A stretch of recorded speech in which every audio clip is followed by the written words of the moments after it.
Hello friends, welcome to Focus Study. आज है 9 मई 2020 और आज हम डिस्कस करेंगे 9 मई का द हिंदू न्यूज़पेपर। अगर आप फर्स्ट टाइम हमारे यूट्यूब चैनल पे आ रहे हैं तो चैनल को सब्सक्राइब कर सकते हैं और जब भी सब्सक्राइब करें बेल बटन को जरूर प्रेस करें ताकि वीडियोस के रेगुलर नोटिफिकेशन आपको मिलते रहें।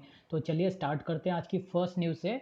आज की first news corona virus infected लोगों की काउंट से शुरू करते हैं। टोटल काउंट ये आप यहाँ पर देख सकते हैं। टोटल काउंट 59,700 से ज़्यादा पहुँच गई है इंडिया में। कोविड-19 से जितने लोग इन्फेक्टेड हैं, करीब करीब 60,000 लोग इन्फेक्टेड हो गए हैं इस डिजीज़ से।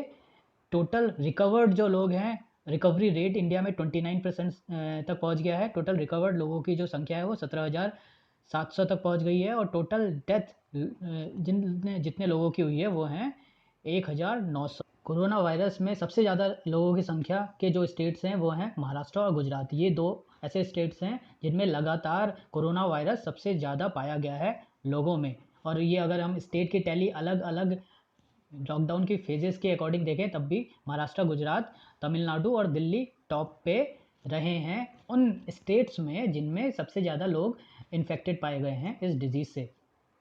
आईसीएमआर के द्वारा एक टेस्ट के लिए, एक ट्रायल के लिए कुछ इंस्टीट्यूट को अप्रूव किया गया। Indian council of medical research ने एक मल्टी सेंटर क्लिनिकल ट्रायल जिसका नाम है प्लेसीड ट्रायल, इसको अप्रूव किया है और इंडिया के 21 इंस्टीट्यूट को शॉर्टलिस्ट किया है so that placid trial in institute के द्वारा करवाया जा सके। प्लेसीड ट्रायल का पूरा नाम है phase 2 open label randomise control trial.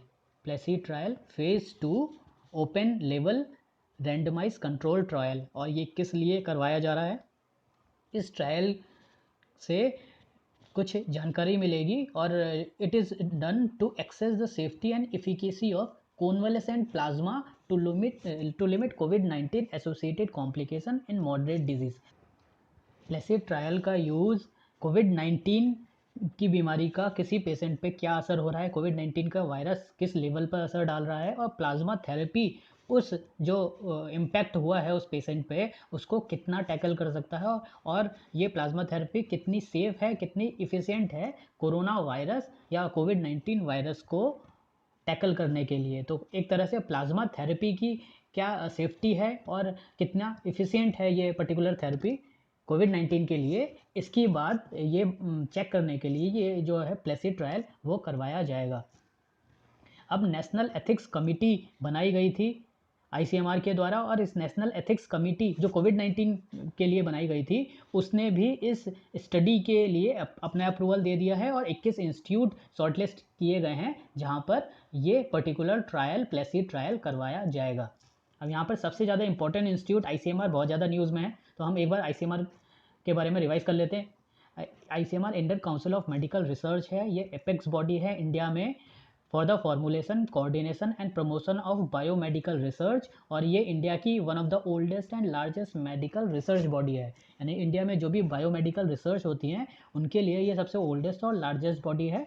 ये हेल्थ मिनिस्ट्री के अंतर्गत अपना काम करती है और इसको फंडिंग भी ministry of health and family welfare की तरफ से मिलती है। इसमें जो पर्टिकुलर डिपार्टमेंट है वो डिपार्टमेंट है डिपार्टमेंट ऑफ हेल्थ रिसर्च जो आईसीएमआर को फंडिंग करता है और आईसीएमआर इसी के अंतर्गत काम करता है। इसको फॉर्म किया गया था 1911 में और 1949 यानी 1949 में इसका नाम चेंज करके अभी करंट वाला नाम यानी ICMR Indian council of medical research रखा गया है। इसका हेडक्वार्टर नई दिल्ली में है और अभी के जो डायरेक्टर जनरल है आईसीएमआर के वो हैं doctor Balram Bhargava. Green tribunal direct LG Polymer to deposit 50 crore rupees. कल हमने देखा था कि एलजी पॉलीमर्स जो आंध्र प्रदेश के विशाखापट्टनम सिटी में स्थित है उसमें एक गैस के लीक होने के कारण कई लोगों की जान चली गई। अब एनजीटी ने इस बात का संज्ञान लेते हुए एलजी पॉलीमर्स को डायरेक्ट किया है कि 50 करोड़ रुपए उनके द्वारा दिए जाएं सो दैट जितने लोग मरे हैं और जितने लोग प्रभावित हुए हैं इस पर्टिकुलर गैस लीक इंसिडेंट से उनको थोड़ी राहत पहुंचाई जा सके। नेशनल ग्रीन ट्राइब्यूनल ने फ्राइडे को ये डायरेक्ट किया एलजी पॉलीमर्स को कि ये जो पैसे हैं वो एज ए डैमेज के तौर पर ये जमा किए जाएं।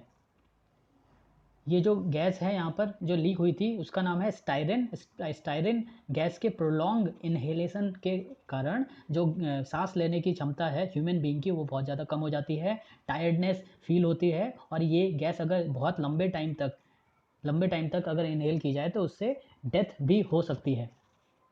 यहाँ पर एनजीटी की बात की गई है तो हम एनजीटी के बारे में देख लेते हैं।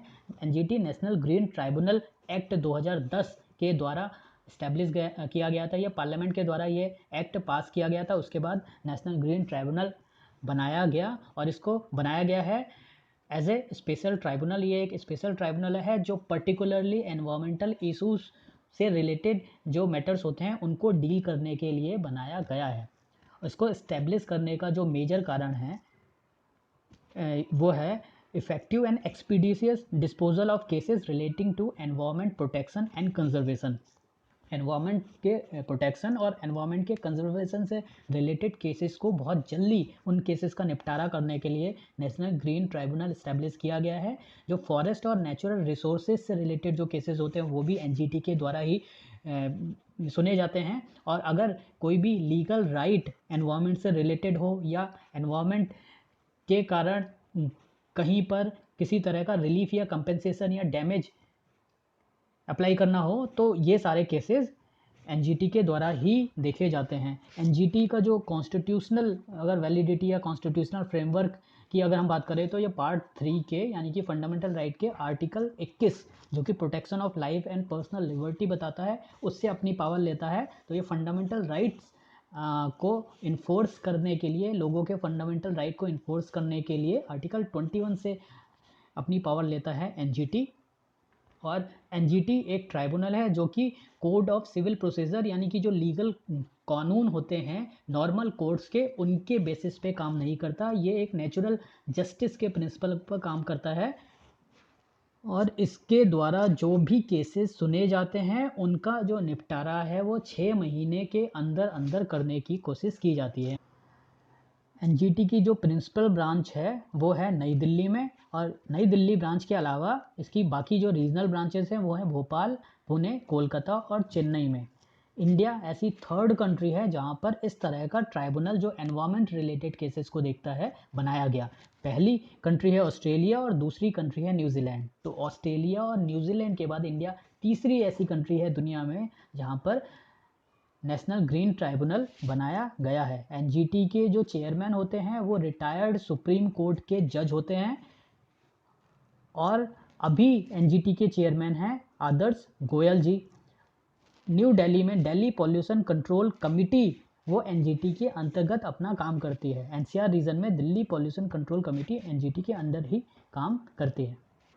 US special envoy urges India to talk to Taliban.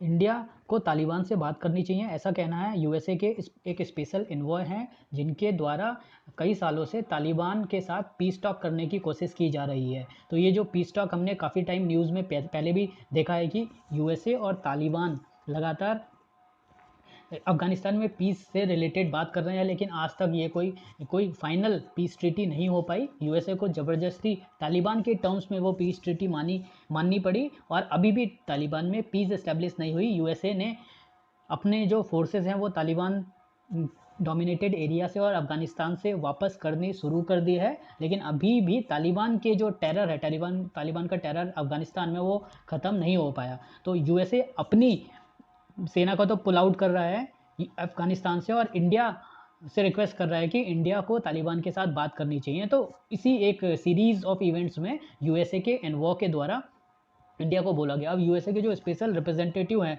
जो अफगानिस्तान रिकॉन्सिलेशन से रिलेटेड बात कर रहे हैं उनका नाम है ज़िल्मे खलीलजाद। ये पहले भी काफ़ी न्यूज़ में थे क्योंकि लगातार इन्हीं के द्वारा बात की जा रही थी तालिबान से, यूएसए की तरफ से यही बात कर रहे थे।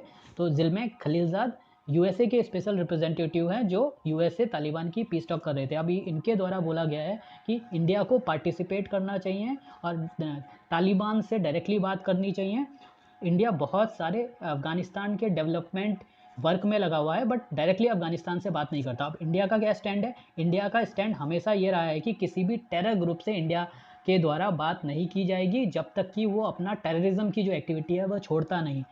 इंडिया अभी भी मानता है कि तालिबान जो है वो एक बड़े लेवल पर टेरर फैला रहा है अफगानिस्तान और अफगानिस्तान पाकिस्तान में, और पाकिस्तान की हेल्प की जा रही है इस टेरर ऑर्गेनाइजेशन को, यानी कि तालिबान और पाकिस्तान मिल के जो टेरर एक्टिविटीज़ है वो कर रहे हैं। तो इसी कारण से इंडिया ने अपनी डिस्टेंस बना के रखी है तालिबान से, और इसी कारण से इंडिया तालिबान से बात नहीं करता। नेक्स्ट न्यूज़ है इंडियन गवर्नमेंट के ऑपरेशन के बारे में, जिसके तहत गवर्नमेंट ऑफ इंडिया के द्वारा जितने भी इंडियन नेशनल्स दूसरी कंट्रीज़ में स्टैंडर्ड हैं उनको वापस लाया जा रहा है अपनी कंट्री में, और कोविड-19 से रिलेटेड जितने लोग परेशान हैं बाहर के देशों में, इंडिया के जितने लोग हैं उनको वापस लाया जा रहा है। तो इस पर्टिकुलर काम के लिए 2 ऑपरेशन स्टार्ट किए गए हैं। दोनों ऑपरेशन हमने पहले भी पढ़े, एक बार फिर से रिवाइज कर लेते हैं। पहला ऑपरेशन है ऑपरेशन वंदे भारत, और वंदे भारत के अंडर जो भी यूरोपियन कंट्रीज़ और गल्फ कंट्रीज़ से इंडियंस हैं उनको एयरक्राफ्ट की हेल्प से इंडिया लाया जा रहा है, और ये ऑलरेडी इंडिया पे उनके अराइवल स्टार्ट हो चुका है।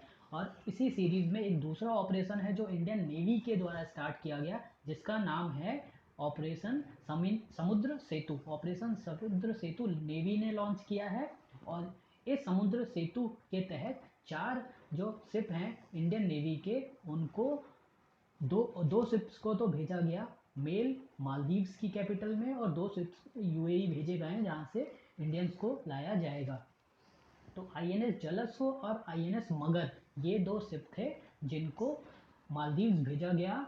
उसमें से आईएनएस जलस्व मालदीव से इंडियंस को लेकर रवाना हो गया है, और जो 2 शिप्स और हैं उनके द्वारा यूएई से लोगों को लाया जा रहा है। और इसमें से ये 2 शिप हैं आईएनएस एरावत और INS Shardul. INS Airavat INS Shardul UAE से लोगों को ला रहे हैं, और आईएनएस जलस्व और आईएनएस मगर मालदीव से लोगों को ला रहे हैं। तो ये दोनों जो शिप से स्टैंडर्ड इंडियंस का अराइवल हो रहा है इंडिया में, वो समुद्र सेतु ऑपरेशन के तहत करवाया जा रहा है, और जो एयरक्राफ्ट से लोगों को लाया जा रहा है यूरोपियन कंट्रीज से, गल्फ कंट्रीज से, वो कहा जा रहा है उसको ऑपरेशन वंदे भारत। तो ये 2 ऑपरेशन अलग अलग हैं, इनके बारे में क्लैरिटी होनी चाहिए, बिकॉज ये दोनों ऑपरेशन अभी एक साथ चलाए जा रहे हैं, और इनका जो पर्पज़ है वो सेम है। स्टैंडर्ड इंडियंस जो भी कोविड-19 के कारण अब अलग अलग कंट्रीज़ में फंसे हुए हैं उनको वापस इंडिया लाना। तो ये दोनों ऑपरेशन इंपॉर्टेंट है, ऑपरेशन वंदे भारत और ऑपरेशन समुद्र सेतु। नेक्स्ट न्यूज़ है जीसीसी नेशंस के बारे में। जीसीसी नेशंस गल्फ कंट्रीज़ का एक ग्रुप है जिसको शॉर्ट में जीसीसी नेशन बोला जाता है। इसका नाम है गल्फ कोऑपरेशन काउंसिल। ये हमने अभी देखा था कि 2 ऑपरेशन के तहत जीसीसी नेशन से लोग लाए जा रहे हैं। एक तो ऑपरेशन समुद्र मैत्री के तहत बाई वे ऑफ ओशियन लोगों को लाया जा रहा है इंडिया में, और एक दूसरे एयरक्राफ्ट के थ्रू ऑपरेशन वंदे भारत या वंदे भारत मिशन के थ्रू। यहाँ आप मैप में जीसीसी नेशंस देख सकते हैं। ये 6 कंट्री हैं जो जीसीसी नेशंस का पार्ट हैं, और ये 6 कंट्री हैं UAE, Saudi Arabia, Qatar, Bahrain, Oman और कुवैत। जीसीसी नेशंस को cooperation council for the Arab state of the gulf भी बोला जाता है। ये एक regional inter governmental political and economic group है, इकोनॉमिक यूनियन है, जो सारे अरब स्टेट्स को मिलकर बनता है एक्सेप्ट इराक। तो गल्फ रीजन में वो सारे अरब स्टेट्स जिनके बॉर्डर पर्शियन गल्फ से टच करते हैं एक्सेप्ट इराक, वो जीसीसी कंट्रीज बनाते हैं। ये कंट्रीज हमने देखा Bahrain, Kuwait, Oman, Qatar, Saudi Arabia और यूएई हैं। जीसीसी को इस्टेब्लिश किया गया था या फॉर्म किया गया था इसको 1981 में। इसका हेडक्वार्टर है रियाद, सऊदी अरेबिया में। ऑफिशियल लैंग्वेज है इसकी अरेबिक। और जितने भी मेंबर हैं जीसीपी कंट्रीज़ के, वो कहीं ना कहीं वहाँ पर मोनार्की सिस्टम देखा गया है। 3 कंट्रीज़ में कॉन्स्टिट्यूशनल मोनार्की है। कॉन्स्टिट्यूशनल मोनार्की मतलब कि कॉन्स्टिट्यूशन है उन कंट्रीज़ में, लेकिन एक राजा भी है, पूरी कंट्री का एक राजा है, एक मोनार्क है, और कॉन्स्टिट्यूशन भी साथ साथ चलता है। और ये तीन कंट्री हैं कतर, कुवैत और बहरीन। इसके अलावा 2 कंट्रीज एब्सोल्यूट मोनार्की हैं जहाँ केवल राजा की चलती है, और ये 2 कंट्री कौन सी हैं? सऊदी अरेबिया और ओमान। और एक कंट्री जो यूएई है वो एक फेडरल मोनार्की है, यानी कि यूएई 7 मेंबर स्टेट से मिलकर एक कंट्री बनी है, और हर एक फेडरल स्टेट में अपनी अपनी एक एब्सोल्यूट मोनार्की है। तो 3 कॉन्स्टिट्यूशनल मोनार्कीज हैं जीसीसी ग्रुप में, 2 एब्सोल्यूट मोनार्की हैं और एक फेडरल मोनार्की है।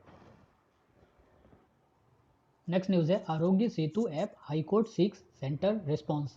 अब आरोग्य सेतु ऐप में प्राइवेसी के इशू को लेकर इस ऐप के अगेंस्ट जो मैंडेटरी प्रोविज़न लागू किए गए केंद्र सरकार के द्वारा, उन प्रोविजंस को चैलेंज किया गया है केरला हाई कोर्ट में। केरला हाई कोर्ट से सेंट्रल गवर्नमेंट का रिस्पांस माना गया है और एक रिट पेटिशन ने चैलेंज किया है सेंट्रल गवर्नमेंट के डायरेक्टिव्स, जिसमें आरोग्य सेतु ऐप को मैंडेटरी बताया गया है सारे एम्प्लॉयज़ के लिए, चाहे वो पब्लिक सेक्टर के एम्प्लॉय हो या फिर प्राइवेट सेक्टर के एम्प्लॉय हो। आरोग्य सेतु ऐप क्या है? ये एक ट्रैकिंग ऐप है, ट्रैकिंग मोबाइल एप्लीकेशन है जो जीपीएस और ब्लूटूथ की हेल्प से स्मार्टफोन पर कोविड-19 के पेशेंट्स को ट्रैक करने के लिए काम में लाया जाता है या यूज़ किया जाता है। ये पर्सनल इन्फॉर्मेशन रजिस्ट्रेशन के टाइम और उसके बाद कलेक्ट करके अपने एक क्लाउड पे स्टोर करता है। तो इन पर्सनल इन्फॉर्मेशन के लीक होने के रिगार्डिंग कोई एक सेफ्टी प्रोसीजर या एक सेफ्टी की जो प्रोविज़न होता है वो गवर्नमेंट के द्वारा नहीं लाया गया। पेटिशनर के द्वारा बोला गया है कि मैंडेटरी जो प्रोविज़न है वो सिटीजन्स के फंडामेंटल राइट को वायलेट करता है और इसमें पूरी पॉसिबिलिटी है कि इन प्रोविजंस का मिसयूज़ किया जा सकता है और जो भी इंफॉर्मेशन है, पर्सनल इंफॉर्मेशन है किसी भी पर्सन की, किसी भी सिटीजन्स की, उनका गलत यूज़ किया जा सकता है। इसके अलावा भी यहाँ पर एक और पॉइंट रखा गया है कि जो भी प्रोसिक्यूशन की कंडीशन डाली गई है उसमें section 58 of disaster management act के तहत वॉयलेटर्स को प्रॉपर एक जो सज़ा है वो दी जाएगी। इसीलिए ये जो ऐप है ये वॉयलेट करता है फंडामेंटल राइट को। डिज़ास्टर मैनेजमेंट एक्ट 2005 का सेक्शन 58 क्लियर बताता है कि अगर किसी ने वॉयलेट किया गवर्नमेंट के डायरेक्टिव्स तो उसको उसके अगेंस्ट कार्रवाई की जा सकती है। पेटिशनर का कहना है कि जो वर्कर और एम्प्लॉय और एम्प्लॉयर में रिलेशनशिप होती है वो केवल वर्क टाइम के लिए होती है और एम्प्लॉयर एम्प्लॉयज़ को बाध्य नहीं कर सकता या कंपेल नहीं कर सकता कि वो मोबाइल ऐप डाउनलोड करे और अपनी पर्सनल इन्फॉर्मेशन सभी के साथ शेयर करे। आरोग्य सेतु ऐप कोविड-19 ट्रैकिंग मोबाइल एप्लीकेशन है जिसको नेशनल इन्फॉर्मेटिक्स सेंटर यानी एनआईसी के द्वारा डेवलप किया गया है और NIC ministry of electronics and information technology के अंतर्गत काम करती है। इसका पर्पज़ है कोविड-19 से रिलेटेड अवेयरनेस बढ़ाना, लोगों में जो भी गवर्नमेंट की एडवाइजरी हैं उनको लोगों तक पहुंचाना और डिपार्टमेंट हेल्थ के जो इनिशिएटिव हैं उनको प्रॉपरली लोगों के नॉलेज में लाना और जो भी बेस्ट प्रैक्टिसेस और एडवाइजरी है वो लोगों को समझ में आए। इसके अलावा जीपीएस और ब्लूटूथ की हेल्प से ये कोविड-19 के केसेस को और कोविड-19 से इन्फेक्टेड लोगों को ट्रैक करने का काम करता है। इससे लोगों को पता चल सकता है कि किस एरिया में कोविड-19 के केसेस पाए जा रहे हैं और वो उस एरिया में जाने से अवॉइड कर सकते हैं। तो इसका जो अर्लियर वर्जन था उसे कोरोना कवच कहा जाता था, जो अब डिसकंटिन्यू कर दिया गया है और ये जो आरोग्य सेतु ऐप है वही अब कोरोना वायरस या कोविड-19 से के ट्रैकिंग रिलेटेड केसेस को देख रहा है। नेक्स्ट न्यूज़ है कैलाश मानसरोवर यात्रा के बारे में। Rajnath opens new road to Kailash Mansarovar. अब डिफेंस मिनिस्टर राजनाथ सिंह जी के द्वारा कैलाश मानसरोवर यात्रा के लिए एक नया रूट इनॉग्रेट किया गया और डिफेंस मिनिस्टर ने ये 80 किलोमीटर का जो नया रूट उत्तराखंड से जाता है उसको इनॉग्रेट किया। लाइन ऑफ एक्चुअल कंट्रोल जो इंडिया और चाइना के बीच की लाइन है वहाँ पे ये जो लेटेस्ट रूट है ये उत्तराखंड के लिपू लेक को कैलाश मानसरोवर से कनेक्ट करता है। This opens a new root for Kailash Mansarovar यात्रा थ्रू लिपू लेक पास। लिपू लेक उत्तराखंड और चाइना के बीच का एक दर्रा है या एक पास है। ये जो रोड है ये बीआरओ या बॉर्डर रोड ऑर्गेनाइजेशन के द्वारा बनाई गई है और ये धारचूला से लिपू लेक को कनेक्ट करती है। बीआरओ के द्वारा ये रोड बनाई गई जो धारचूला से उत्तराखंड में स्थित है उसको उत्तराखंड के बॉर्डर के लिपू लेक पास को कनेक्ट करते हुए बनाई गई है और फर्दर ये लिपू लेक पास को कैलाश मानसरोवर तक जोड़ती है। इस पास के कनेक्टिविटी के कारण अब जो 3 हफ्ते की करीब जर्नी होती थी कैलाश मानसरोवर यात्रा की वो 1 हफ्ते तक कम की गई है। करीब 2 हफ्ते की जो बचत है वो देखने को मिलेगी इस रूट को अडॉप्ट करने के बाद। इस रूट में बात की जा रही है कि करीब 5 किलोमीटर का जो ट्रैक है चाइना साइड में, केवल उतना ही ट्रैक है और उतने ही ट्रैक में उनको पैदल चलना पड़ेगा और बाकी की यात्रा वो व्हीकल पे की जा सकती है। तो कैलाश मानसरोवर यात्रा ये एक पिलग्रिम्स है और केवल ये हिंदुइज्म के लिए ही मान्यता नहीं रखते। कैलाश मानसरोवर यात्रा 4 धर्मों के लिए इम्पॉर्टेंट है। ये जो पिलग्रिम्स है कैलाश मानसरोवर या माउंट कैलाश, ये 4 धर्मों के लिए सेक्रेड माना जाता है, हिंदुइज्म, बुद्धिज़्म, जैनिज़्म और बोन। तो ये 4 रिलीजन्स हैं जिनके अकॉर्डिंग माउंट कैलाश बहुत ज़्यादा सेक्रेड है, हिंदुइज्म, बुद्धिज़्म, जैनिज़्म और बौन। कैलाश पर्वत मानसरोवर लेक के जस्ट नियर बाई है और उत्तराखंड बॉर्डर के 100 किलोमीटर तक है। तो उत्तराखंड से जो भी पास जाता है कैलाश मानसरोवर को, उसका रास्ता बहुत ज़्यादा शॉर्ट होता है। और दूसरा जो रूट है जिससे कैलाश मानसरोवर की यात्रा की जाती है, वो रूट है सिक्किम से। सिक्किम के नाथुला पास से दूसरा रूट जाता है, लेकिन दूसरा रूट काफ़ी ज़्यादा लंबा पड़ता है। उत्तराखंड का पास काफ़ी ज़्यादा शॉर्ट रूट है कैलाश मानसरोवर यात्रा के। तो अभी के टाइम में ये 2 रूट हैं जिनसे कैलाश मानसरोवर की यात्रा की जा सकती है। बिजनेस पेज पे न्यूज़ है, CII seeks 15 lakh crore as immediate stimulus package. CII यानी कॉन्फेडरेशन ऑफ इंडियन इंडस्ट्रीज़ के द्वारा गवर्नमेंट को ये रिक्वेस्ट किया गया है, गवर्नमेंट को ये बोला गया है कि करीब कम से कम 15 लाख करोड़ का जो पैकेज है वो तुरंत के तुरंत इमीडिएटली एक स्टिमुलस पैकेज रिलीज़ किया जाए, जिससे जो अभी कंट्री की इकॉनमी है उसको वापस बैक ऑन ट्रैक लाया जा सके। ये जो पैकेज है वो 15 लाख करोड़ का करीब 7.5% ऑफ इंडियन GDP माना जा रहा है। कोविड-19 के कारण इंडियन इकॉनमी को जो लॉस हुआ है, उस लॉस को कम करने के लिए और उस लॉस को भरने के लिए, उस गैप को भरने के लिए करीब 15 लाख करोड़ का पैकेज ज़रूरी है, ऐसा मानना है CII का। तो इनके द्वारा ऐसा बोला गया है कि 15 लाख करोड़ में से 2 लाख करोड़ का जो अमाउंट है वो जन धन आधार मोबाइल अकाउंट्स जो भी बनाएगा, जन धन आधार और मोबाइल के जो बैंक अकाउंट है, जो गवर्नमेंट के द्वारा जन धन अकाउंट लोगों के बनाए गए हैं, उन अकाउंट में 2 लाख करोड़ का अमाउंट ट्रांसफ़र किया जाए उन नीडी लोगों को जिनको एक्चुअल में इसकी ज़रूरत है, जिन लोगों की लाइवलीहुड बहुत ज़्यादा खतरे में है और जिन लोगों को खाने की भी बहुत प्रॉब्लम हो रही है। तो कम से कम 2 लाख करोड़ उन लोगों के खाते में दिए जाएँ, डायरेक्टली उनको दिए जाएँ। ऐसा ही कुछ रेफरेंस जो अभिजीत बैनर्जी हैं, नोबेल प्राइज़ विनर 2019 के, उनके द्वारा भी दिया गया था। उन्होंने भी रिकमेंड किया था गवर्नमेंट को कि गरीबों को कम से कम डायरेक्टली उनके हाथों में पैसा देने की ज़रूरत है। पहला तो उनको खाना और बेसिक एमिनिटीज़ के लिए, और दूसरा अगर वो थोड़ी बहुत ख़रीदारी करेंगे तो उससे इकोनॉमिक एक्टिविटीज़ वो रिवाइव हो सकती हैं। तो मतलब इसी बात को एक तरह से CII ने भी आगे फॉरवर्ड किया है और उनके द्वारा भी ये रिकमेंड किया गया है। बाकी जो पैसे हैं वो इकोनॉमिक एक्टिविटीज़ को रिवाइव करने के लिए यूज़ किए जाएंगे। तो जो भी लाइवलीहुड का लॉस हुआ है, जॉब का लॉस हुआ है, उनको अर्जेंट गवर्नमेंट के इस पैकेज की रिक्वायरमेंट है और इसलिए गवर्नमेंट को ये पैकेज इमीडिएटली देना चाहिए, ऐसा बोला है CII ने। CII confederation of Indian industries है, ये इंडियन एसोसिएशन ऑफ इंडस्ट्रीज़ है। इंडिया में जो इंडस्ट्रीज़ हैं उनकी एसोसिएशन है। इसको फॉर्म किया गया था 1895 में। ये एक non government, not for profit, industry led, industry manage organisation है। 1895 में बनाया गया था। अभी के टाइम में इसमें 9000 से ज़्यादा मेंबर हैं और इसके मेंबर पब्लिक सेक्टर से भी हैं, प्राइवेट सेक्टर से भी हैं, स्मॉल एंड मीडियम एंटरप्राइजेज भी इसके मेंबर हैं और मल्टीनेशनल कंपनीज भी इसकी मेंबर हैं। CII गवर्नमेंट के साथ काम करता है। गवर्नमेंट के द्वारा जो भी पॉलिसी डिसीजंस लिए जाते हैं उनमें अपना इनपुट देता है, अपने रिकमेंडेशन देता है और एक तरह से इकोनॉमिक रिफॉर्म के लिए कैटलिस्ट का काम करता है। 1991 में जो LPG रिफॉर्म इंडिया में लाए गए थे, तो उन रिफॉर्म्स को लाने में भी CII का एक बहुत बड़ा मेजर रोल था। इसका हेडक्वार्टर है नई दिल्ली में। तो ये थे आज की न्यूज़ आर्टिकल्स। आई होप कि आपको पसंद आया होगा और अगर आपको पसंद आया तो वीडियो को लाइक करें, शेयर करें, सब्सक्राइब करें और कमेंट भी करें। Thanks for watching.